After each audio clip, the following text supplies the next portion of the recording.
On se choisit les valeurs qu'on veut pour nous accompagner tout au long de notre vie, tout comme les relations. Mais ce qu'on ne choisit pas forcément, ce sont les épreuves qui arrivent sur notre chemin. Les difficultés, les agressions, les déceptions et certains coups qu'on n'est pas prêt à raconter. Aujourd'hui, j'ai vaincu, voici mon histoire. C'est le temps de vous raconter une histoire liée à certaines violences. Des violences parmi lesquelles certaines femmes se retrouveront aujourd'hui. Certains hommes se verront interpellés. Mais une histoire qui viendra réconforter certaines et donner un plus.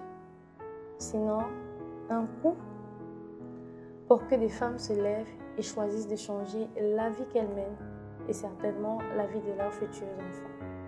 Aujourd'hui, nous vous proposons sur ce plateau d'écouter notre invitée, j'ai nommé la belle Nancy,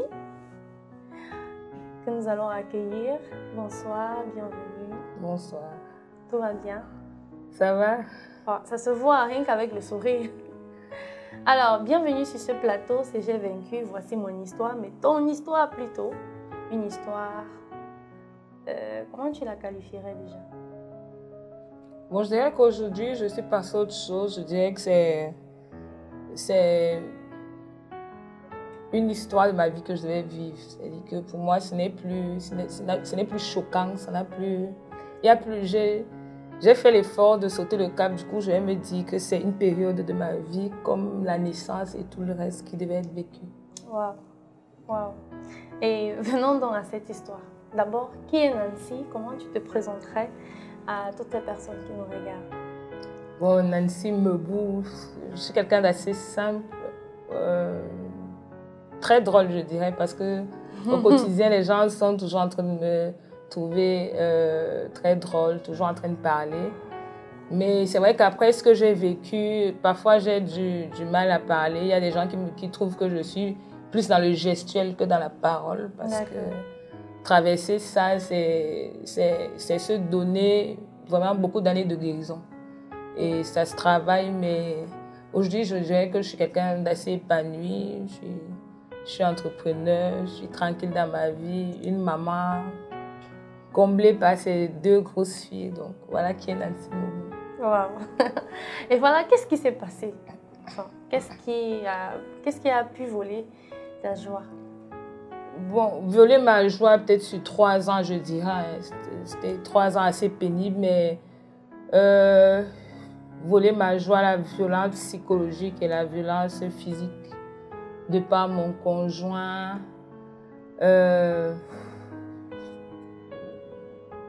Honnêtement, c'est compliqué à expliquer parce que il y a ce qu'on vit et ce que les gens voient. C'est-à-dire que d'un point de vue normal, on va te dire que non, tu as cherché ou bien tu n'étais pas obligé de rester dans la relation ou bien. Mais comme j'explique aux gens, chaque relation a sa particularité. Ce que moi j'ai vécu, c'est pas forcément ce que d'autres vivent. Chacun son histoire. Depuis mon coming out, je reçois plein d'histoires qui n'ont pas toujours un rapport avec la mienne, mais ce sont toujours des histoires de violence physique ou violence psychologique qui sont même les plus difficiles. C'est-à-dire que se sentir rabaissé au quotidien, se dire qu'on ne peut plus rien faire parce que il faut avouer que j'avais une vie assez tranquille. J'ai fini l'école, j'ai fait une bonne école, j'ai fini l'école, j'ai commencé à travailler, du coup j'étais assez tranquille dans ma vie. Mais aujourd'hui, après avoir laissé tout, aujourd'hui je me retrouve en train de tâter un peu ci, un peu là pour retrouver effectivement l'équilibre et la bonne voie pour me retrouver moi, pour retrouver qui je suis et pour savoir comment est-ce que je vais avancer. Depuis 3 ans. Avec beaucoup d'optimisme. Oui, avec beaucoup d'optimisme. Wow. Ça me fait toucher beaucoup de choses et même des choses que je n'aurais jamais imaginées. Mais c'est bien. C'est admirable en tout cas. C'est très gentil. Alors j'ai envie de savoir, qu'est-ce qui s'est passé en fait de la vie calme après les études, un boulot, une vie tranquille. Ok, Nancy a rencontré le prince charmant. Voilà. Il faut bien le dire parce que c'est un homme que toute femme souhaiterait avoir. C'est-à-dire que dès le départ de notre relation, même quand ma mère a su, tout le monde était très d'accord, sauf moi, bizarrement. Mais tout le monde était sûr que c'est le parfait.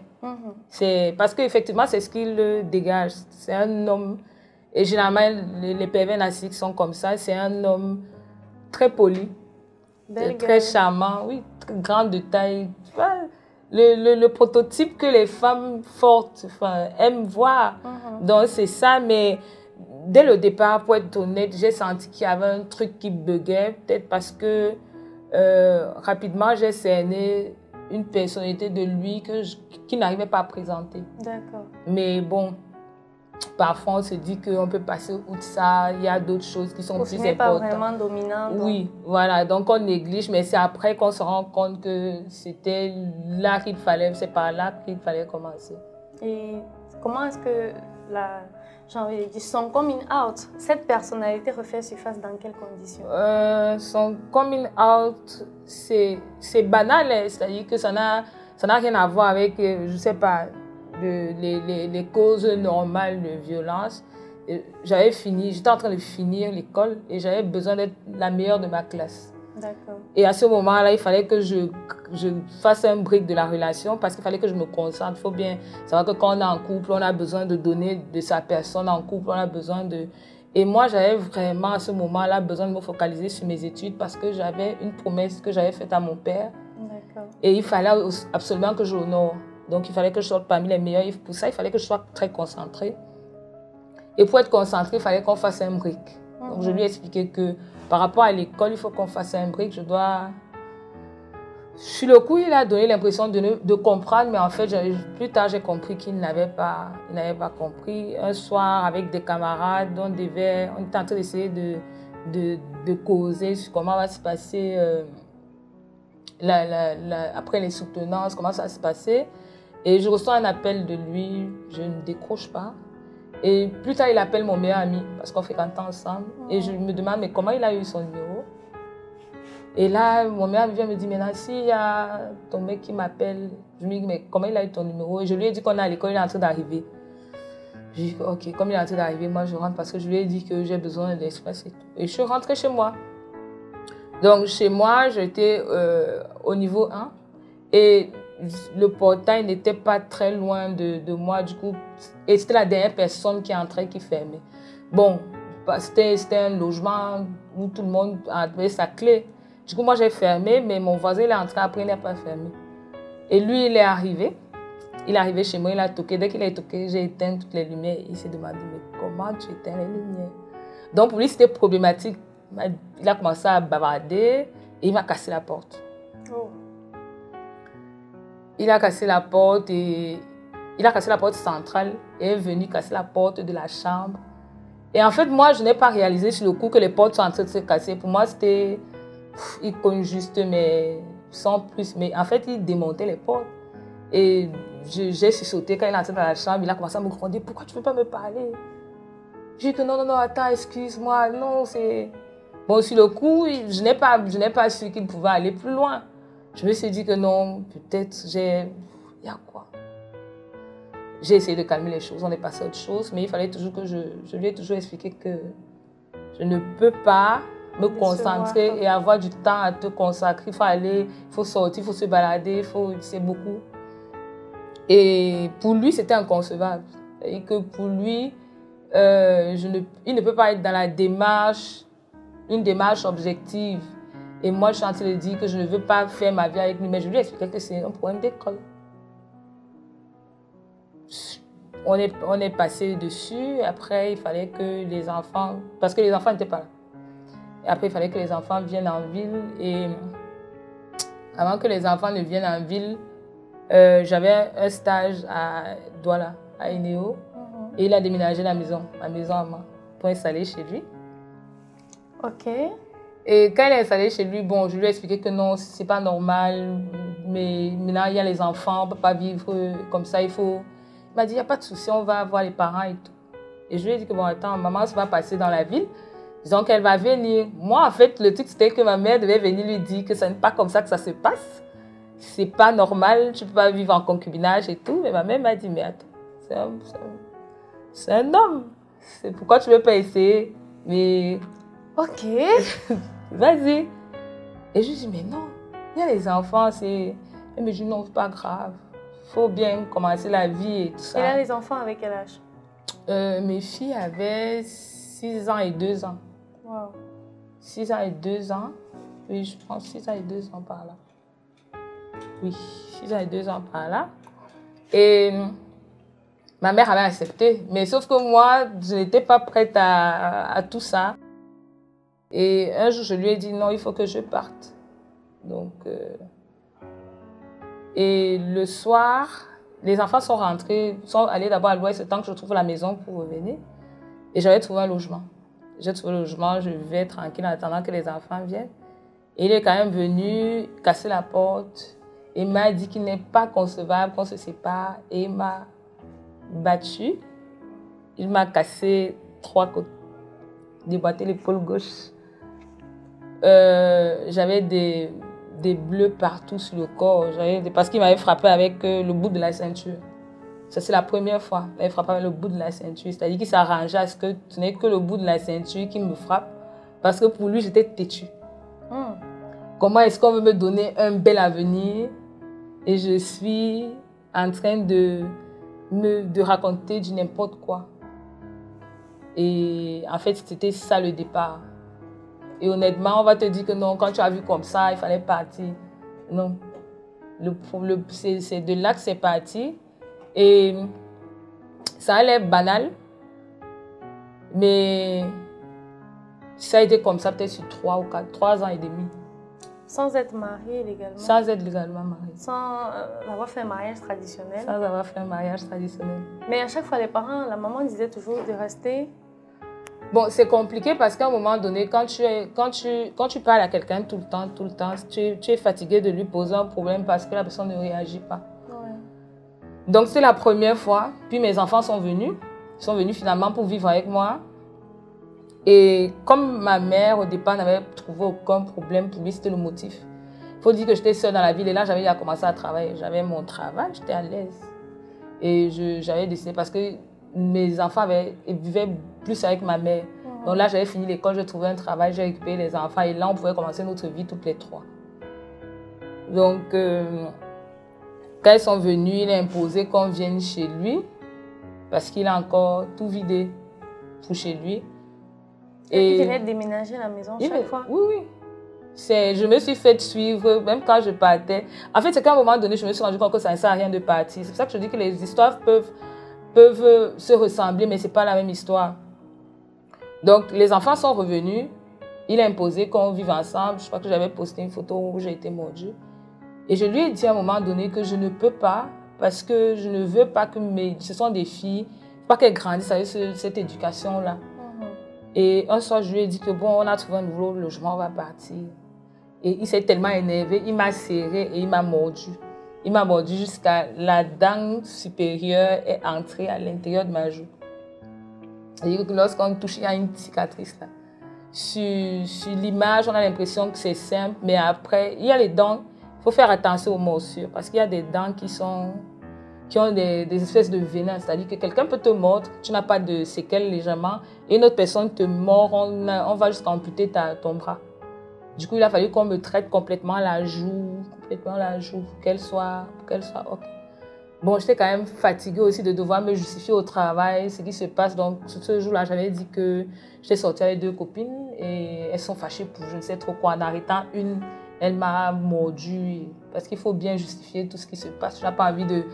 J'étais quand même bien placée au boulot. Je n'ai pas envie de venir raconter mon histoire que non, je suis une femme battue et tout. Et bon, à ce moment-là encore, je me disais que bon, de toute façon, quand on va partir, ça va aller, c'est négligeable. Donc, on est parti de là de Biémassi pour Bastos. Et pour lui, c'était inconcevable. Donc, il était toujours là. On est parti de Biémassi pour Vannes. Et finalement, on s'est dit que, OK, Parce que j'avais déjà déscolarisé les enfants. Là, cette année-là, la dernière année, c'était l'année qui précédait, c'était 2018, l'année qui précédait mon déclic. C'était la seule solution pour partir. On était quittés déjà, elles avaient déjà changé l'école 2 fois. Donc je me suis dit que changer dans la même année, changer une 3e fois, ça sera pénible. Mais néanmoins, je me suis quand même dit, en avril, bon, je ne saurais pas ordonner dans la chronologie. Donc, je m'étais quand même dit en avril de l'année où je devais partir que bon, ok, c'est pas grave. Même si elles font 3 écoles, c'est pas grave. J'ai demandé à ma mère j'ai dit à ma mère qu'elle doit causer avec mon frère parce que je ne voulais pas trop expliquer. Déjà que j'avais expliqué à mes soeurs, je n'ai pas eu de retour, enfin, je n'ai pas eu de retour positif. Tout le monde te compatit, mais rien n'est fait. Parce qu'il ne faut pas seulement compatir, il faut pas venir, je ne dis pas qu'il faut venir le retirer, mais bon. Donc j'avais causé avec ma mère pour que cette année-là, elle demande à mon frère de faire venir mes filles à Douala pour qu'elles restent, parce que j'étais à Yaoundé, pour qu'elles restent la période d'avril ici, elles finissent l'école. Comme ça, moi, je me bats pour ramasser tous nos trucs, partir maintenant, finalement, quitter la ville. Mais chose qui n'a pas pu être faite. Mes filles sont revenues à la ville, bref. Donc, sur 3 ans et demi, c'était mon quotidien. C'est-à-dire pour rien. Parce que je disais souvent que si j'avais compris la raison, j'aurais évité de commettre l'erreur. Justement, il me brûle de savoir, c'était quoi la raison en fait? Il n'y a pas de raison. Parce que je me dis que si quelqu'un se met dans cet état horrible à chaque fois pour un rien, c'est qu'en fait, le véritable problème existe et n'est pas touché en fait. Je n'ai jamais trouvé la raison. Okay. Et quand tu le dis aux gens, on a l'impression que non, tu racontes n'importe quoi parce que d'après les gens, je suis une grande gueule. Mais ce n'est pas quelqu'un à qui j'ai un jour dit mouf. Et quand j'expliquais aux gens, on avait l'impression que les gens ne savent pas que quand tu grandis, quand tu es dans un couple, c'est complètement différent de peut-être la petite avec que tu étais à l'école. Et que quand on choisit d'être une femme, on n'a pas la même attitude. Ça veut dire qu'on ne doit pas prendre le fait que d'être plus jeune, tu étais très agitée pour mettre ça dans ton couple. Ça n'a rien à voir. Donc, mais tout le monde disait grande gueule. Et alors, le 23 janvier, 2 jours avant l'anniversaire de ma fille aînée, j'étais au boulot, j'étais en train de finir le boulot. Une amie est venue et elle m'a dit, ouais, on se prend une pizza. Je dis que ouais, je suis fatiguée, je veux rentrer. Après, je dis que ouais, lui-même, il m'a dit qu'il est vers étudier et tout. Attends, je lui dis qu'on va aller manger la pizza. Donc, je l'appelle, je lui dis, tiens, on va aller manger la pizza. Il dit, ok. Quand vous finissez alors, prends un taxi, tu viens me chercher. Je suis vers le complexe Yannick Noah et tout. Et je dis, ok, j'arrive. Donc, on arrive, j'ai une petite envie pressante. Et il y a un bac à audio. C'était des trucs de 19h30, 20h. La nuit était déjà tombée. Donc, c'est même pas comme si on va te dire que non, j'ai uriné en plein air, en plein jour. Donc, j'étais avec ma copine, je lui dis que, bon, regarde, je pense qu'il va sortir de l'autre côté. Je cours vite faire pipi. Et je suis allée vite faire pipi. J'ai remonté mon pantalon. Et quand j'arrive devant le taxi, il était là, il m'attendait. Mais pourquoi tu as fait pipi dehors? En fait, c'est la seule phrase que j'ai suivie. Après, c'était mes rastas qui frappaient les portes. Je ne sais pas combien de fois il m'a cogné parce que j'avais le visage amouché, les lèvres fendues. Bon, quand on arrivait à la maison, on frappait encore à la ceinture. Et quelques jours après, je demandais à mon amie, tu peux me dire ce que j'ai fait? Et elle m'a dit, c'est vrai que tu ne fais rien. Je lui ai dit oui. En fait, c'était ça. C'est que c'était pas, je ne sais pas d'où c'est parti. Je me suis dit à un moment donné qu'il est fou. Mais c'est quelqu'un de très droit dans sa tête. C'est quelqu'un d'assez normal. Mais je sais qu'il y avait un autre problème, mais je ne sais pas quoi. Pour rien, vous pouvez être en train de zapper la télé et il y a une scène qui l'énerve et tu as sa droite et il s'énerve contre toi. Mais voilà comment vous êtes les femmes! Oui, c'est comme ça. C'est-à-dire qu'un jour, il m'a arrêté, toujours pour une histoire de télé. Il m'a arrêté en secouant comme ça, mon épaule droite s'est déboîtée. Donc, je ne peux pas t'expliquer que c'est pour une raison ou pour une autre.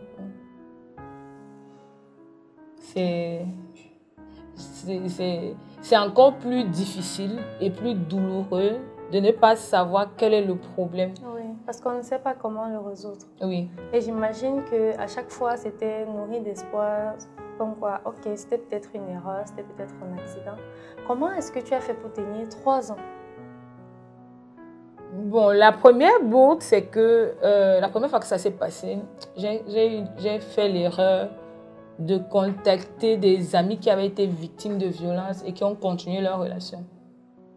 Donc, je leur ai dit, mais tiens, voilà ce qui s'est passé, il m'a frappé. Je ne sais pas comment faire. Maintenant, il est en train de s'excuser. Et un jour, ma petite soeur était venue. À l'époque, je vivais, ça c'était la première maison. Et bien, ma soeur était venue passer un séjour et il est arrivé à la maison, la voir. Tu dis que s'il te plaît, j'aime ta soeur, machin. En fait, tout le monde va te calmer, va te dire que non, peut-être c'est une erreur, peut-être c'est si, peut-être c'est pardonne et tout. Et c'était l'erreur que j'avais faite, c'est me dire que bon, ok, tu as été battu, tu as continué ta relation et c'est pas grave, donc moi aussi je peux continuer. C'est plus tard que je me rappelle que en fait, toutes celles que j'ai contactées qui avaient été battues et qui ont supporté, leur relation n'était que misère après. Mais sur le coup, on a besoin de se dire qu'on n'est pas fou si on continue. Oui, parce qu'on vit à peu près la même chose. Oui, partout. Partout, voilà. Entre guillemets. Hein, parce que... et comme je dis, c'était quelqu'un, c'est quelqu'un qui, s'il se place là, on était, comme je dis souvent aux gens, un couple gold. C'est-à-dire que quand nous voyons, tout le monde était content, tout le monde applaudissait, qu'on était très beau. Donc, quand tu es aussi ce type de personne qui est là, il vous idéalise, quelque part, tu oublies la raison. Bon, qu'est-ce qui m'a permis de tenir 3 ans? Je me dis que à un moment donné, mon esprit est sorti de moi et c'est mon corps qui vivait. D'ailleurs, les gens ont remarqué que maintenant, pourquoi tu as l'air vide? J'avais la grâce d'avoir un travail. Donc, je sortais le matin, je rentrais le soir. Peut-être c'est ça qui m'a fait, peut-être le fait aussi de ne pas vouloir abandonner mon travail. En fait, c'était pas la chose la plus importante. En fait. Sur le coup, on ne réfléchit pas comme ça. Sur le coup, je réfléchis, bon, moi je dois gérer les enfants, ces humeurs, je peux gérer. Mais tu ne sais pas que le soir, quand tu vas rentrer pour zapper la télé, il va venir te battre. Tu ne prévois pas. Donc, la première fois, tu te dis que bon, ça va, peut-être que c'était une première fois, ça va passer. La deuxième fois, tu te dis quoi? Je ne sais pas ce que tu te dis, mais tu te dis que de toute façon, je vais partir de là et tout. Et quand tu parles aux gens, c'est surtout ça. Quand tu parles aux gens qui doivent pas agir de manière physique, mais qui peuvent taper la main sur le poing sur la table et te dire, sors de là, viens ici. Parce qu'il faut bien se dire qu'avant de partir, c'est tout un programme qu'il faut faire. C'est une préparation psychologique. C'est tout, bien sûr, et même financière. Parce qu'un comme lui, tu vas déménager dans toute la ville, il va te suivre. Donc, il fallait envisager quitter la ville. Et quitter la ville, ça veut dire qu'il fallait envisager quitter mon travail. Quitter mon travail, ça veut dire qu'aller ailleurs, prendre un nouveau logement, c'est comment les logements sont, rééquiper la maison, trouver un nouvel emploi. Et il faut se dire que non, le temps de connaître les gens un peu dans la ville, ça va te prendre du temps pour trouver même un petit emploi. Ce qui fait qu'il faut penser à tout ça. Donc, à ce moment-là, tu te dis que okay, tu vas épargner. Tu as plein de choses et après, peut-être sur 3 mois, il est soft. Vous redevenez le couple gold. Vous êtes toujours là, très beau. On vous voit toujours, tout le monde est content. Et un jour comme ça, tu ne sais pas ce qui se passe. Le noir reprend. À ce moment, sur le coup, tu te dis, mais non, je ne veux plus, je ne veux plus, je ne veux plus. Après, tu te rends compte qu'un mois est passé, c'est calme. 2 mois est passé, c'est très calme. Voilà. Comme quelqu'un dit souvent, c'est facile de juger quand on est dehors. C'est facile de juger quand ce n'est pas notre quotidien. Mais après, parce qu'aujourd'hui, on a tendance un peu à en vouloir à ces femmes qui restent, qui se laissent aller par ces coups. On a tendance à les accuser carrément. Mais pourquoi tu n'es pas partie plus tôt? Mais je crois qu'à t'écouter, on comprend clairement que vivre ce quotidien, c'est plein de points d'interrogation. Mais surtout, moi j'ai envie de savoir, dans toutes ces réclamations, ou alors, lorsque vous étiez un peu face à la situation, il fallait s'expliquer, s'excuser, comment lui se justifiait? Je ne sais pas ce qui s'est passé. C'est toujours ça? Oui. Je ne sais pas ce qui s'est passé parce qu'à un moment donné, il arrivait à me frapper jusqu'à ce que je faisais un blackout. Oui, c'est-à-dire qu'à un moment donné, j'étais très bas psychologiquement. Et la famille, est-ce qu'ils étaient vraiment au courant? Parce que parfois, moi, je pense que les femmes, il y a beaucoup de femmes qui se cachent. Elle ne va pas sortir avec des bleus et quand on va lui demander, elle va prendre comme quoi la porte, j'ai glissé, c'était, je sais pas trop. Il y a toujours des petites excuses, comme tout à l'heure, l'excuse avec les copines. Mais il y en a qui le font tout le temps au point où on oublie en fait.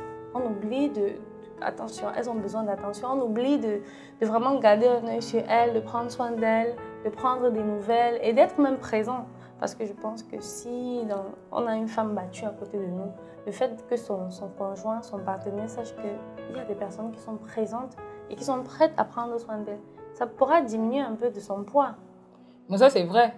Il faut trouver la personne qui va non seulement t'accompagner avec des mots, parce que accompagner avec des mots, c'est bon, mais il faut agir. Je pense que toutes les femmes, ou sinon la plupart de celles qui veulent vraiment partir, ont surtout besoin d'un toit, je le dis souvent. Parce que moi, à mon époque, quand je vivais tout ça, je demandais juste à avoir un toit. Oui. Un toit. Un toit pour pouvoir partir et rester avec les enfants. Parce qu'à ce moment, par exemple, non, tout le monde le savait chez nous, sauf mon frère peut-être. Sauf mon frère peut-être, parce que j'avais pas envie de le mêler à ça et je ne suis même pas sûre qu'il aurait eu du temps pour ça. Donc, après ma mère, j'étais au courant, mes soeurs étaient au courant, ma petite soeur était au courant. Mais je crois que de toute la relation, c'est même ma petite soeur qui m'a le plus aidée parce qu'à un moment donné, je lui disais, mais viens, peut-être quand il va te voir, il va éviter de me battre et tout. Donc, c'était ça. Mais sinon, au risque de heurter ma famille, je suis désolée, non, personne ne s'est bougé. On compatit. Oui, non, qu'est-ce qu'on va faire? Et j'ai pris la peine. Je pense même que c'est sa mère qui m'a le plus aidée que la mienne, en fait. Parce que, tu sais, quand des parents ont des objectifs pour leur enfant, école, travail, mariage, c'est compliqué pour eux de se dire que non, quelque part, là, ça peut s'arrêter. Oh, ce n'est même pas forcément le bon moment. Oui, mais sauf que c'est nous qui décidons. Mais un parent te dit que non, c'est pas facile, ce n'est mieux nulle part. Parce que, comme je le dis, c'était quelqu'un d'exemplaire. C'est-à-dire, je ne sais pas si j'ai déjà vu plusieurs hommes aussi polis. C'est un homme très poli, très charmant. C'est-à-dire que non, il donne envie d'être avec lui. Ça, il ne faut pas. Moi, j'ai carrément l'impression d'être en train d'écouter une de ces belle séries. Non, les séries sur TF1, là, on a l'habitude de regarder. Et puis ça finit toujours comme on n'espérait même pas. Ok, j'essaie de comprendre. Mais bon, je crois qu'il faut qu'on se rende à l'évidence que certaines choses ne s'expliquent pas. Oui. Mais surtout, je pense que ce qui fait un peu plus mal, c'est que personne ne se lance dans une relation sérieuse pour mettre un terme à cette relation. On aime bien la stabilité, savoir qu'on va fonder une famille qui sera belle. On ne se marie pas pour divorcer, on ne s'engage pas pour rompre demain. En fait, dans le fond, on veut tout que ça marche. On veut tout que ça marche. Mais dans ton cas, c'était quoi la goutte d'eau de trop? La goutte d'eau de trop, c'est ce jour où j'expliquais tout à l'heure que je suis allée uriner et je suis rentrée. En fait, j'ai été battue du complexe Yannick Noah a étudié au complexe Béat en Vannes. C'est une grande distance pour ceux qui connaissent Yaoundé. C'est-à-dire que sur tout le trajet, j'avais la tête frappée et j'étais dans un taxi et le taximan lui disait juste monsieur arrêtez ça. Et j'ai trouvé ça tellement drôle. Et en fait, ce jour-là, les gens, il y a des gens qui allaient dans leurs deux voitures, ils allaient dans leur marche, et ils se sont rendus compte qu'on frappait, il y avait un truc derrière, et ils sont venus bloquer le taxi. Genre, mais attendez, qu'est-ce que vous êtes en train d'agresser les gens là. Et lui, il sort du taxi, moi, en me tirant. Mais laissez, c'est ma femme, arrêtez ça. Je dis, mais monsieur, même c'est votre femme, achetez tout ça. Dis-leur. Maman, non, laissez, s'il vous plaît, laissez. Parce que tu ne parles pas, tu finis. Tu ne sais même pas si tu vas arriver à la maison. Donc, quand on est arrivé à la maison, et je lui ai refusé de monter. J'ai dit que je ne monte pas, je vais partir. Il m'a dit, mais tu ne montes pas, tu vas faire comment? Tu ne montes pas, tu vas faire comment? Après, je me rappelle que, tiens, il y a les enfants à la maison. Même si je veux partir, je ne peux pas partir et laisser les enfants. Et finalement, je dis que, ok, je vais monter. Et comme je disais, j'étais avec une amie dans la voiture. Elle me dit que, mais c'est mieux que tu montes. C'est mieux que tu montes. Parce que là, donc tout ce temps, elle était là. Elle était là, elle arrêtait. Mais elle me dit qu'elle-même, elle ne sait pas. Mais il était là, comme s'il était en transe et tout. Et finalement, on est monté. Et lorsqu'on est monté, il m'a dit, mais attends, tu ne voulais pas monter, tu te prends pour qui? Et tout ça. Tu dis souvent que tu vas te suicider. Attends, je vais t'aider. Il allait prendre un couteau. Il m'a plaqué au mur. Et ma copine était là. Elle voulait venir. Et je ne sais pas si, en fait, c'est que je promets que je ne sais pas si le poignard a été bougé de sa main ou bien si à la dernière minute, il a piqué à côté ou qu'est-ce qui s'est passé. Mais c'est que le poignard, j'ai vu le couteau, pas le poignard, j'ai vu le couteau. Comme il m'a dit, ok, comme tu veux te suicider, je vais t'aider enfin et finir avec moi, on n'entendra plus parler. Et c'est mon amie qui crie. Elle crie dans la maison et les gens commencent à sortir de l'immeuble. En fait, il faut bien dire que quand il faisait tout ça, les gens ne venaient pas. C'est-à-dire qu'il y avait juste des petites filles qui louaient un appartement à côté de nous parce que mon balcon donnait souvent sur la véranda et quand elle passait, elle me trouvait souvent en train de pleurer. Elle venait souvent dire que tata, je leur disais toujours que partez. Parce que s'il sort, il me voit en train de leur parler avec les larmes, il va dire que mais tu me présentes mal, tu veux faire croire aux enfants des voisins que je suis un mauvais et tout ça, alors que c'est toi c'est à cause de toi. Mais qu'est-ce que j'ai fait? En fait, 2 jours après, il va te dire qu'il ne sait pas ce qui s'est passé. Donc ce jour-là, quand le couteau me rate, je me dis que ici, le seul objectif, c'est de rester en vie. Parce que si on est déjà arrivé à ce niveau-là, je ne suis pas sûre d'arriver à la fin d'année. Du coup, mon objectif était rester en vie et supporter que les enfants finissent l'école. C'était ça, le seul objectif. Et ce jour-là, mon ami a dormi à la maison et le lendemain me disait, mais Nancy, qu'est-ce que tu comptes faire? Je lui dis, je ne sais pas. Je ne sais pas. Je lui dis que, mais elle, par contre, elle avait une grande maison où elle n'était pas avec ses parents, mais elle compatit. Mais je lui ai dit, mais attends, chez vous, il y a au moins ton grand frère. Donc, il ne pourra pas venir casser les portes. Attends, je viens avec les enfants jusqu'à l'école finisse. Il me dit, je vais lui demander. Tu as demandé.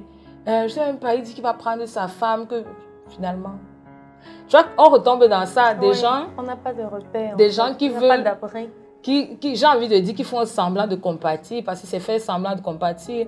Moi, si aujourd'hui j'ai une femme battue qui m'écrit, elle me dit qu'elle a 7 enfants, je lui dis que viens d'abord à la maison. Si tu es prête à partir, viens d'abord à la maison. Parce que moi, c'est tout ce que j'avais besoin. Un toit où je sais qu'il ne viendra pas casser. Parce que ça ne sert à rien de déménager chaque fois. Moi, j'étais seule dans la ville. Je vivais toute seule dans la ville. Donc, il savait. Donc, il savait que de toute façon, elle sera toute seule avec les enfants. Donc, ce n'est pas grave. Mais quand tu as besoin d'un toit et que personne ne te l'accorde, c'est très compliqué pour toi de te dire que tu vas sortir de là. Parce que c'est assez difficile.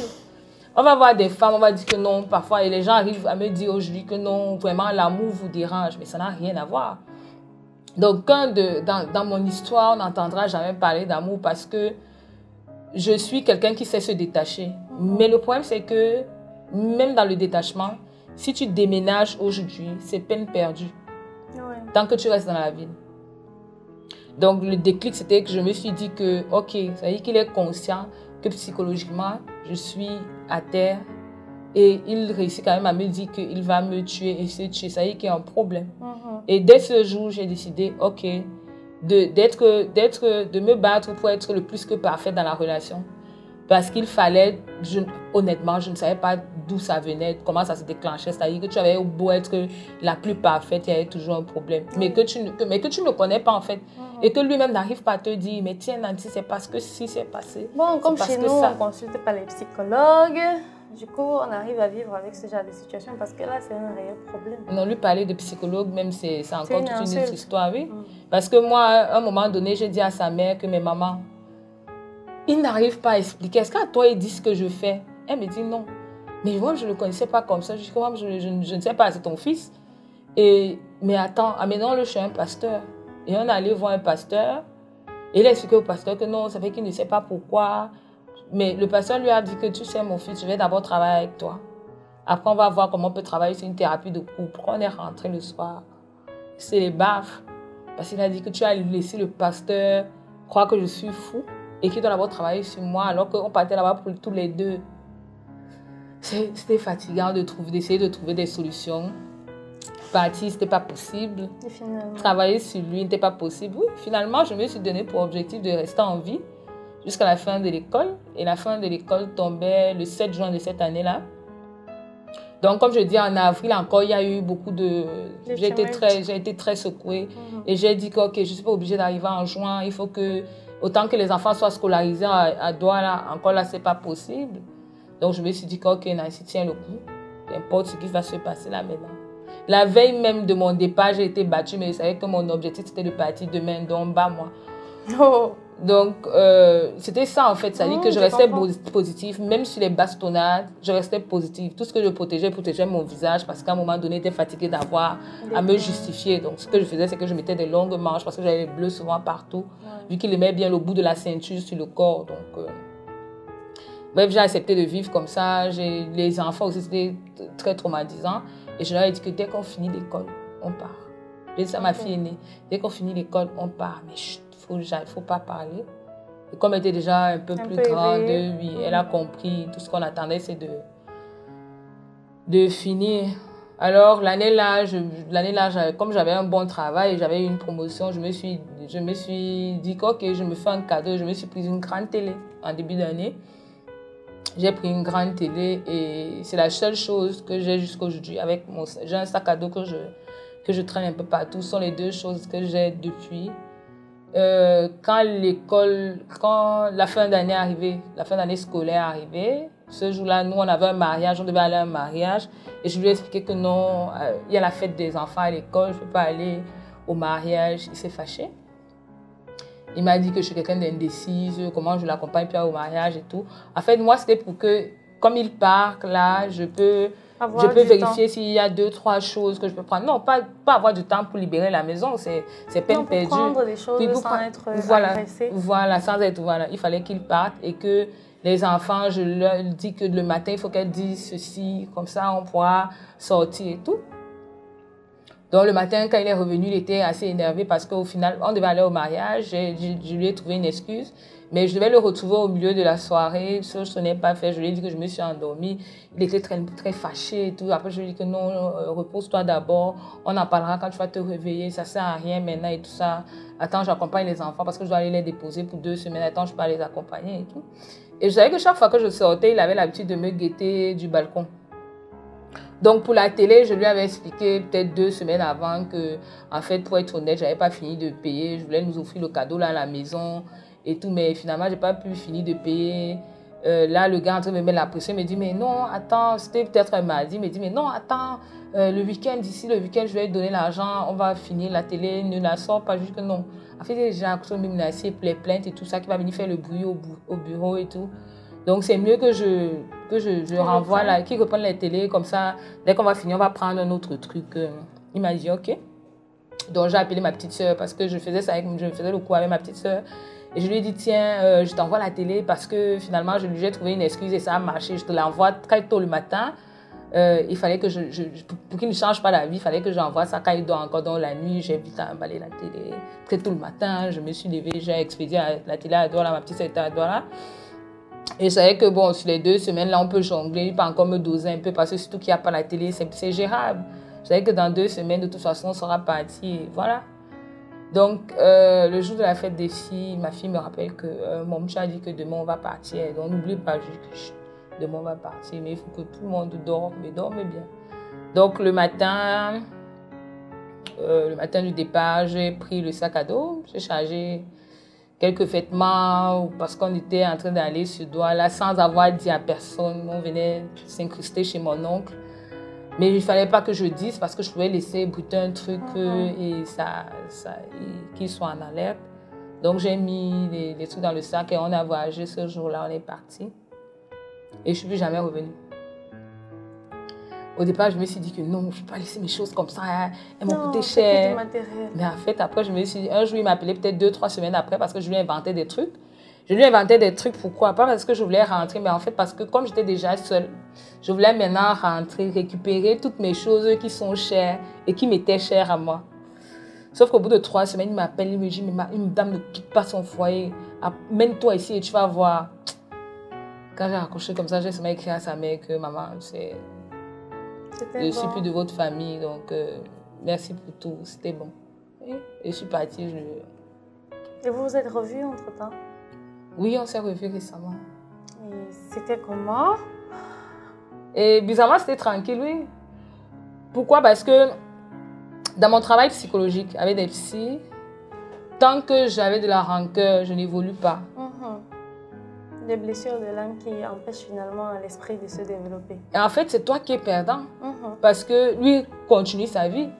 Les gens qui venaient même me dire, tiens, je l'ai vu. Je leur disais qu'arrêtez, ça ne m'intéresse pas. Quand vous me dites ça, ça fait comme si ça m'intéressait, comme si je voulais savoir ce qu'il devient et ce qu'il fait et tout ça. Non. Donc, dans ma guérison, il fallait trouver le moyen de pardonner. Et pour moi, je me suis dit que, bon, au-delà de tout, il y avait quand même, je pense qu'il a quand même un grand de perturbation psychologique aussi qu'il doit travailler. Mais ce n'est pas pour ça que je lui ai pardonné. Je lui ai pardonné pour moi-même avancer. Donc, on s'est revus peut-être 2 ou 3 fois. Hein. On s'est revus récemment 2 ou 3 fois. Parce que dès qu'il a découvert qu'on s'est tamponné dans un endroit, quand il a compris que c'était un endroit où j'allais, il a commencé à venir. Et chaque fois que j'y allais, il s'arrangeait au moins d'être là toute la semaine pour être sûr qu'il va me voir. Moi, j'ai envie de savoir, maintenant il a aménagé à Douala ou bien? Oui, maintenant il est à Douala. Donc, comme il est venu à Douala, moi je suis allée à l'ouest. D'accord. Mais ça fait combien de temps aujourd'hui la séparation? 2019, donc 3 ans. C'était en juin 2019. Et donc, il continue quand même à se faire visiter. Il continue. Donc, la dernière fois que je l'ai vu, et j'ai trouvé la scène très drôle. Enfin, je l'ai vu 2 fois. Je l'ai vu une fois avec une fille. Et je crois qu'il a dû dire à la fille que voilà mon ex et tout ça. Et la fille est passée peut-être devant moi 4 ou 5 fois. Bon, sur le coup, je ne me rends pas compte. Mais je suis avec des gens qui le connaissent et qui ne savent pas que j'étais battue. Mais qui plutôt lui le traitait de profiteur. Donc, c'était pour eux. Et vous savez, quand les hommes sont dehors, il y a toujours un petit combat là de... Donc, une deuxième fois, j'ai vu là, je les ai encore vus. Et la fille a encore fait la même scène et j'ai commencé à rire. En fait, je me suis dit que moi, à mon époque, je voulais voir une de ses ex que je n'avais jamais vue. Je n'avais jamais croisé une de ses ex. Jamais. Donc, et moi, j'aurais souhaité que si je vois une de ses ex, qu'elle puisse me dire, mais Nancy, tu ne sais pas où tu es. Beaucoup de courage parce que tu as battu. En fait, juste me le dire. Même si par amour, je m'en fous, je dis que c'est une jalouse. Parce que les hommes savent nous mentir. Ils vont toujours t'expliquer un truc. Même si... Mais en fait, tu sais que peut-être si la fille n'avait pas fait tout ça, je lui aurais dit. En fait, j'espère que tu vas voir la vidéo et que tu vas comprendre. Et que tu vas comprendre. Parce qu'on sait que les hommes savent mentir. Mais bon, les charmants, on tombe toujours dedans. Et après, quand ça arrive... Moi, je crois qu'après, il faudra qu'on apprenne à nos esprits de femmes à ne pas céder face aux baratineurs. Ça n'existe pas. Non, mais il faut qu'on apprenne. Parce qu'on va se rendre compte qu'à chaque fois, c'était toujours non, il était bien, il était doux, on n'a pas compris ce qui s'est passé. Et voilà, le pied est arrivé. Oui, généralement, on ne se rend pas compte. Parce qu'il faut bien se dire que si tu es dans une relation banale et qu'on te mette une gifle, mais tu es capable toi-même de riposter à l'instant. Et bon, je pense aussi que l'éducation qu'on reçoit aujourd'hui n'est pas pour nous aider véritablement à gérer certaines situations. Alors, comment tu vas aujourd'hui? Comment vont tes filles?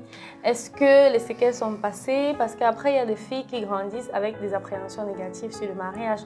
Je ne vais pas me marier, je ne veux pas de foyer, je ne veux pas d'enfant, juste pour avoir été témoin de ce genre de scène. Alors, comment est ta vie aujourd'hui? Bon, c'est assez compliqué parce que dans mon sourire, c'est de la guérison, mais comme je disais au départ, c'est un travail permanent c'est chaque jour. Il ne faut pas oublier que quand on est très faible, parce que je suis diagnostiquée dépressive, donc avec des troubles d'humeur. Donc quand on est dans cet état psychologique où on essaie de trouver la stabilité, et qu'il y a des coups de la vie, ça devient compliqué parce que à chaque fois, on doit se dire que non, peut-être si j'avais continué ma vie à ce moment-là tranquillement sans être tombée sur lui, aujourd'hui je serais tranquille et tout. Mais ce n'est pas au top. Les filles, je pense qu'à force d'être dans un environnement sain où on n'est que toutes les trois, aujourd'hui elles sont loin de là. Enfin, je l'ai pas encore entendu. Bon, peut-être parce que je n'ai pas encore vécu encore une scène violente ou bien je sais pas, mais je n'ai même plus jamais entendu parler. La fille cadette, parce que vraiment la fille cadette et lui, ils étaient tout le temps ensemble. Peut-être sur moins d'un an, elle a continué à demander, mais il est où. Mais au bout de quelques années, là, depuis, je n'ai plus entendu parler de lui. Enfin, elles ne sont pas...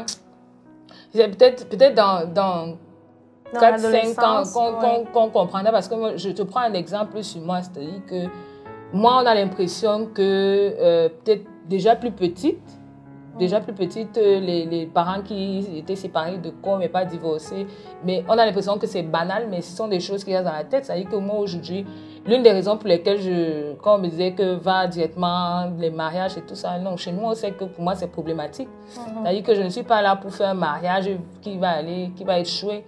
Donc, je préfère rester là jusqu'à me dire que jusqu'à la dernière minute, c'est là où je me lance, que de mettre tout le monde. Bon, après, c'est le traumatisme, peut-être, je vais constater ça. Peut-être qu'elles auront 18 ans, qu'elles vont vouloir se lancer dans une relation. On a eu de la peine à dormir. Quand on a déménagé, on a eu de la peine à apprendre à dormir, la porte fermée, de la chambre fermée, parce que c'était comme ça. C'est-à-dire que dès qu'il commence, c'est par la porte qui boum. Enfin, donc, quand l'une de nous dormait et entendait la porte, on se sautait. Donc, si au moins une année, on avait de la peine à dormir avec la porte. C'est vrai que jusqu'aujourd'hui, je crois que c'est même cette année qu'on a commencé à dormir avec la porte fermée. C'est maintenant que je me rappelle. Parce que même quand on était là, on avait toujours les portes ouvertes. C'est maintenant que je me rappelle. C'est récemment qu'on a appris à dormir avec la porte fermée. Mais sinon, on ne dormait pas avec la porte fermée. Parce qu'on était habitués à ça. Et que dès qu'on l'entend rentrer, ou bien si moi je rentre un peu après lui, ou même si quand sa crise commence, il peut sortir de la chambre, il peut prendre un verre d'eau. Hein. Mais je sais pas, en arrivant pour prendre le verre d'eau, peut-être en se mirant, il s'est rendu compte que peut-être ses cheveux ont trop poussé, je ne lui ai pas dit. Bon, je ne sais pas te dire ce qui s'est passé, mais oh, Dieu, il se lève, il va boire une bouteille d'eau, après tu entends seulement comment on te frappe la porte.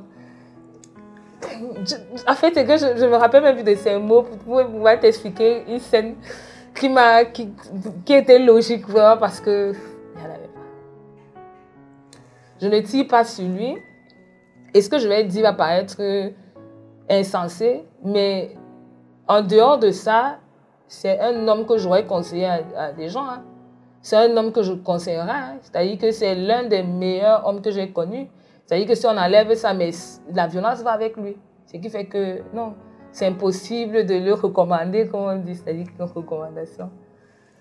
Moi, j'ai vraiment envie d'interpeller tout le monde aujourd'hui avec cette histoire parce que parfois, on vit nos vies de jeunes, on a l'impression que c'est sans effet, et sur nous et sur nos enfants.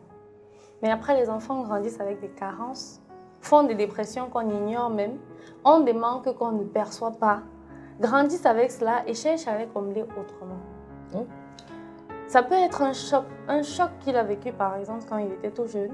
Ça peut être une déception même qu'il a eue lorsqu'il était adolescent, lorsqu'il a commencé à avoir des relations avec d'autres femmes. Ça peut être des blessures qui ont... Vraiment, tout est possible. Et aujourd'hui, on se rend compte qu'il n'y a pas de fumée sans feu. Si ce n'est pas l'éducation, c'est que c'est l'expérience qu'on a dehors. Et on n'est vraiment pas à l'abri. Je pense qu'on doit juste garder nos enfants.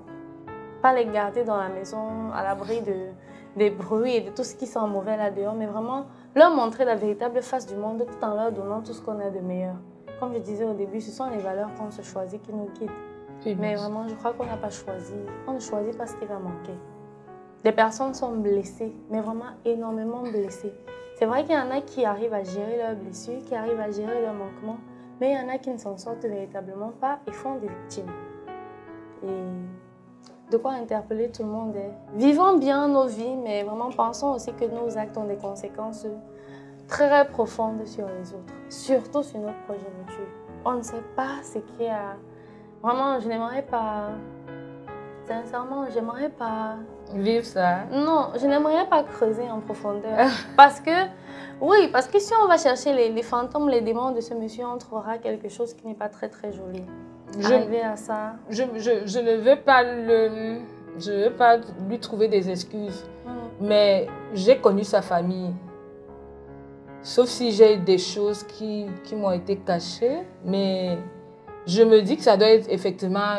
Ça doit être peut-être parce que ses parents sont séparés. Donc peut-être qu'à un moment donné, ça a été un choc. Après, il a fallu... Sa maman a vécu la même chose avec son papa. Peut-être, parce que... Ça. Parce que pour admettre, aujourd'hui, on va voir qu'il y a une certaine intolérance à la violence qui est là. Mais je pense que ceux qui le perçoivent ainsi sont ceux qui ont grandi dans des environnements sains. On a eu une invitée ici qui nous a dit qu'elle n'a jamais su que l'infidélité existait jusqu'à ce qu'elle soit en couple. Oui, pour elle, ce n'était pas possible. Son père et sa mère, c'était voilà, vraiment le couple parfait. Il n'y avait pas de question de tu me caches si, tu me trompes ou bien tu as des secrets. C'est quand elle entre dans la vie active qu'elle découvre ça. Tout comme aujourd'hui, il y a des gens qui ont été... Moi, par exemple, j'ai connu la violence en grandissant. Moi, je savais que, ok, un homme et une femme qui bagarrent dans le foyer, c'est normal. Oui, pour moi, c'était normal. Parce que je voyais ça tout le temps. Mais sauf qu'à un moment, il faut qu'on s'arrête et qu'on se dise, ok, c'est pas parce qu'on vit ça au quotidien que c'est normal. Oui, qu'on doit accepter ça comme une nature. Il faudra qu'on... C'est tous ensemble, hein, je crois qu'on refera l'équilibre qu'il nous faut et dont on a réellement besoin. Bon, j'espère, hein, parce que c'est aussi... C'est difficile parce que même parfois tu vis ça et tu ne te rends même pas compte. Moi, j'ai causé avec beaucoup de femmes qui vivent la violence et ce qui me sidère encore, c'est qu'en plus d'avoir du rabaissement, des mots sales de son compagnon, il y a la famille du compagnon qui s'y met. Mais tu restes quand même. Bon, après, comme je dis, pour comprendre ce genre de choses, il faut vivre ça. Parce que c'est vrai qu'à un moment donné, je lui ai demandé, mais qu'est-ce qui te retient? Et après, je me suis rendu compte qu'elle a quand même 5 enfants. Elle a 32 ans, elle a 5 enfants. Après, je me suis dit, mais Nancy, tu veux lui dire quoi? Tu veux lui dire de partir? Elle a 5 enfants, elle ne travaille pas. C'est quoi? Tu vas les prendre 5 enfants et une dame? C'est ce jour-là que je me suis dit que non, il ne faut pas que je joue les activistes. Il faut que je me rappelle quel est mon objectif. Mon coming out, c'était pour faire comprendre aux gens que les violences, ce n'est pas nouveau. Ce n'est pas parce qu'on est toujours souriante. Parce que les gens savent que sur mes réseaux, je suis toujours dans des trucs bêtes. Je vais te faire un TikTok là qui n'a pas de sens. Et je vais te faire des trucs que... Ou si tu me vois quelque part, par exemple, quand je travaille, tu vas pas me reconnaître. Parce que toujours... Les gens disent souvent que j'ai des commentaires arrogants, des trucs comme ça. Et le fait de parler de mon histoire ce jour-là, c'est parce que je trouvais les gens, j'ai envie de dire stupides, de faire comme si c'était nouveau, de faire comme s'ils viennent d'entendre ça. Alors que tout autour d'eux, ça se vit. Moi, je sortais de chez moi, quand j'allais travailler, tu ne pouvais pas savoir parce que j'avais... Et s'il te plaît, je m'arrange parce que ce sont des trucs, c'est pas... Au-delà de ma relation, j'ai toujours eu un problème de bien-être, même dans la famille. C'est-à-dire qu'il fallait toujours... Ce qui fait que quand je suis au milieu des gens, j'ai toujours besoin que tout le monde soit gay. Donc, depuis que je suis sortie même de ma relation, ça a diminué parce qu'après, je n'ai plus assez de force. Parfois, je me dis que tu vas faire confiance à quelqu'un. Après, la personne va t'aider. Quand tu auras un problème, la personne ne va pas t'aider. Du coup, je me ferme. Mais sinon, les gens le vivent au quotidien. On a besoin d'être bien entouré. Bien sûr, je dis souvent à d'autres que vous indignez alors que votre frère est en train de battre sur sa femme, mais vous ne savez pas. Ou bien même si vous savez, vous faites mine de ne pas savoir. Parce que moi, la tante de mon ex a carrément dit que elle dérange. Tout simplement parce que je n'étais pas le genre de belle fille qui est tout le temps accrochée à toi. Tu as réunion, je suis chez toi. Non, moi, je n'ai pas grandi comme ça. Même chez nous, j'étais là-bas paresseuse. En plus de ça, je travaille. Donc, pourquoi est-ce que je vais venir, c'est quoi, je ne supplie pas le mariage pour te laver les assiettes automatiquement? Non. Je ne dis pas que c'est mauvais, hein, mais ce n'est pas mon caractère. Donc, sa tante trouvait que c'était moi le problème. Alors que même sa mère trouvait que même si c'est moi le problème, il y a un problème. Parce qu'un jour, je lui ai dit, mais attends, je t'envoie les photos. Parce que peut-être quand je vous explique, vous ne comprenez pas. Voici les photos. Voici comment je suis battue. Sa mère a pleuré ce jour-là. Elle a payé la mienne. On fait comment? La mère lui a dit que elle ne sait pas. Pourtant, elle voulait absolument trouver la solution, qu'on trouve le moyen de sortir. Bon, bref. Bon, comme on disait, Il faut se battre. L'éducation, encore l'éducation. Et puis, bon, un peu comme moi-même j'ai vécu, hein, je vous assure qu'à un moment, je pensais que c'était normal. Il a fallu du temps pour que je comprenne qu'en fait, c'est pas une excuse en fait, même si la femme est mauvaise. Parce qu'aujourd'hui, on a tendance à dire que les femmes sont des grandes gueules. C'est parce qu'elle a la bouche, elle s'exprime mal, elle respecte pas son mari, elle l'humilie en public, elle n'est pas soumise. En fait, encore ce problème même de soumission. Mais rien, tout ça. On excuse vraiment cela avec n'importe quoi. Mais je crois que aujourd'hui, les gens meurent. On a des femmes qu'on enterre, on a des hommes qui deviennent vraiment pervers. Peut-être à l'époque même, c'était un problème d'ego. Mais aujourd'hui, c'est plus fort que ça, en fait, des problèmes psychologiques. C'est comment? C'est normal. Oui, oui. J'ai envie de dire. Aujourd'hui, on a au-delà de l'ego de l'homme qu'il faut nourrir, on a des véritables malades dehors qui ont besoin d'aide, en fait. Et on a des femmes qui ont besoin de repères, qui ont besoin d'un abri. Je pense qu'on est vraiment toutes interpellées. Et les femmes qui subissent ces violences-là, à parler, à trouver vraiment le courage d'être au-dessus de « non, on va dire quoi? Qu'est-ce qu'on va dire? Je dois être bien, tout. » Parce que je connais des femmes qui mettent les photos, les plus belles photos de couple en statut et tout, mais dedans, là, c'est grave. Ça nourrit pas, en fait. Nos enfants prennent des graines, hein, et demain, je ne sais pas si on pourra supporter ce qu'elles vont vivre. À tous les proches, à toutes les personnes qui entourent les femmes qui subissent des violences, et même des hommes, parce que ils vont dire qu'on les a oubliés. Bien sûr. À tous les proches des personnes qui sont victimes de violences, il faudrait qu'on ait vraiment le regard de la personne empathique. Pas juste de dire je juge ou je condamne, mais vraiment j'agis en fait. C'est agir en fait. Oui, parce que je pense que si ça avait été le cas avec toi un peu plus tôt, peut-être tu n'aurais pas eu besoin de toutes ces séances chez le psychologue, de te reconstruire, de perdre ton boulot. Et vraiment, moi je pense que les enfants aussi ne sont pas... On rend grâce à Dieu parce qu'ils sont en santé, ils n'ont pas été peut-être touchés pendant ces échanges-là. Et on espère qu'on aura vraiment de moins en moins. Je dis de moins en moins parce que c'est un problème vieux comme le monde. Même on fait semblant. On fait semblant. Vraiment, on espère qu'on aura de moins en moins ce genre de situation, qu'on aura de moins en moins de victimes de violences, que les enfants grandiront, auront le droit de rêver, de penser à cette belle famille, qu'elles auront de beaux foyers, de beaux enfants, petits chiens pour ceux qui aiment les chiens, les chats. Et vraiment, comme on disait dans les contes quand on était tout petit, ils vécurent très très heureux. Et il y a eu beaucoup d'enfants. Oui, parce qu'après on a le droit de rêver. Est-ce que tu as une dernière, peut-être pour la route, est-ce que tu as envie de t'adresser à ces femmes qui sont dans la même situation que toi il y a quelques années et qui ont besoin d'une parole de réconfort cette fois? Parce que ce ne sera que de réconfort pour l'instant. Bon, effectivement, ça ne sera que des paroles de réconfort parce que je notifie encore que je ne suis pas activiste. Je n'appartiens à aucun mouvement pour les droits de la femme ou bien contre les femmes battues. Je tiens néanmoins à dire que le déclic vient de soi. Le déclic est personnel. Il faut se le dire, c'est-à-dire que personne ne vous dira jamais de partir. C'est même malsain. Trouvez en vous la force de partir.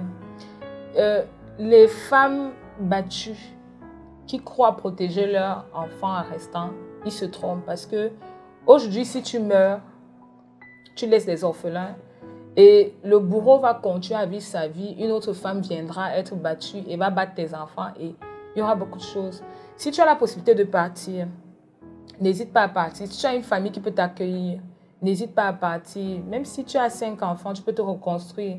C'est pour nous fragiliser qu'ils nous font croire que nous ne sommes rien. Mais une fois que tu es parti et que tu as commencé à dormir, parce que c'est le plus important, avoir un bon sommeil, un sommeil profond et doux, tu te réveilleras et tu verras que tu peux faire des merveilles. C'est-à-dire que n'hésitez pas à quitter la ville, votre zone de confort. N'hésitez pas à partir aussi loin que vous pouvez. Avec les enfants, si vous pouvez. Mais ne restez pas là pour les enfants. Ne restez pas là en vous disant que qu'est-ce qu'on dira. Parce que si vous n'êtes plus là, on ne dira plus rien. On va vous enterrer et la vie va continuer. Donc, je vous souhaite beaucoup de courage et trouvons en vous. Parce que ce n'est qu'en vous la force de surpasser tout ça et planifier votre départ. Prenez votre temps, planifiez votre départ. Mais restez objectif, c'est-à-dire que décidez de partir, restez objectif, économisez comme vous pouvez, rassemblez tous les éléments que vous pouvez, mais partez parce que votre vie vaut de l'or. Je leur souhaite beaucoup de courage en tout cas. Merci, merci, merci beaucoup de t'être ouverte comme cela. Ce n'est pas un exercice facile, surtout quand on sait que de l'autre côté de la caméra, il y a des personnes qui vont te reconnaître. Il y a des gens qui vont me tomber dessus. Oui. Ma famille qui m'a dit que j'ai exposé la famille. Voilà. Et tout ça, mais non, c'est Donc pas après, grave. il faut penser aussi aux autres. C'est pas grave. Moi, vraiment merci. Toute notre gratitude pour avoir conté cette histoire. Et aujourd'hui, on peut dire que tu as vaincu. J'ai vaincu, j'ai vaincu. Je sens que je suis une warrior ici. Ouais, j'ai vaincu. C'est pas derrière moi, mais j'ai vaincu en moi. Et je tiens à ce que vous toutes, vous soyez des victorieuses. Des victorieuses. Des conquérantes. Des victorieuses. Des victorieuses. Des conquérantes. Oui. Et, voilà. voilà. Après, vous venez faire l'émission J'ai vaincu. Grâce à Nancy, ce serait top. Vraiment, merci beaucoup. Merci. Et vraiment, à tout le monde, j'ai envie de dire que c'est vrai. Lorsqu'on est amoureux, on ne s'engage pas pour rompre le lendemain. Lorsqu'on se marie, il est bon de ne pas se marier avec l'état d'esprit selon lequel non, je vais divorcer au premier problème. Non. Ce n'est pas une bonne chose parce qu'au premier problème, justement, même s'il est tout petit, on trouvera qu'il est suffisamment grand pour partir. Engageons-nous comme si c'était la dernière chose qu'on devrait faire. Marions-nous avec l'état d'esprit de « je vais bâtir ma maison, elle sera belle, elle sera grande », exactement comme dans nos rêves. Mais à un moment, sachant faire la part des choses entre les valeurs, les coûts qu'on est prêt à encaisser, la sécurité et le développement de nos enfants, notre épanouissement personnel. Parce qu'en réalité, lorsqu'on est blessé, on ne peut pas bâtir.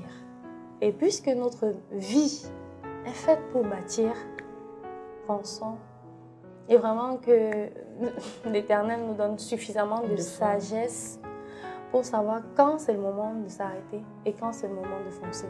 Je nous souhaite à toutes beaucoup de courage, à tous ces hommes également de prendre de la graine et surtout à tous les parents d'éduquer des futures personnes intègres qui nous aideront tous à vaincre ce problème de violence conjugale parce que tous, nous méritons de vivre dans un monde meilleur, un peu plus meilleur d'ailleurs, chaque jour. Merci à toutes les personnes qui ont suivi cette autre édition de J'ai vaincu. C'était l'histoire de Nancy. À qui le tour, la chaise est là, le plateau est à vous. Et n'hésitez pas, partagez avec quelqu'un qui a besoin d'écouter ceci. On se retrouvera très bientôt. Bye bye.